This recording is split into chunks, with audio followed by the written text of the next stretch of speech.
पंढरपूर तालुक्यात अवैध वाळू उपशावर पोलिसांनी दणका देत मोठी कारवाई केली। 2 टिप्पर ताब्यात घेतले असून आरोपी मात्र फरार झालेत। पंढरपूर विभागाचे उपविभागीय पोलीस अधिकारी प्रशांत ढगळे यांच्या मार्गदर्शनाखाली अवैध वाळू उत्खनन आणि वाहतुकीविरोधात मोठी कारवाई करण्यात आली।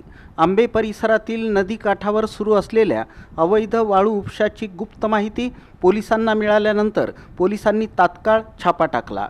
या कारवाईत पोलीस पथकानं घटनास्थळी भेट दिली असता 2 टिप्परमधून वाळू भरली जात असल्याचं निदर्शनास आलं। तसंच सुमारे 100 ब्रास वाळूचा साठाही आढळून आला।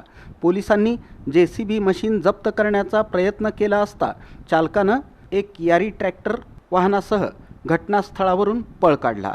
पोलिसांनी घटनास्थळी मिळून आलेली वाहने ताब्यात घेतली असून त्यामध्ये BR 02 GA 3189 क्रमांकाचा टिप्पर जप्त करण्यात आला आहे। या वाहनाचा चालक गणेश गांडुळे तर मालक प्रकाश गायकवाड असल्याचं समोर आलं आहे।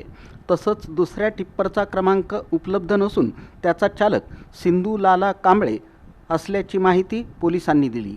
दरम्यान घटनास्थळावरून पळून गेलेल्या JCBचा मालक नागेश असबे राहणार गोपाळपूर असल्याचं निष्पन्न झालं असून संबंधित आरोपींचा शोध सुरू आहे।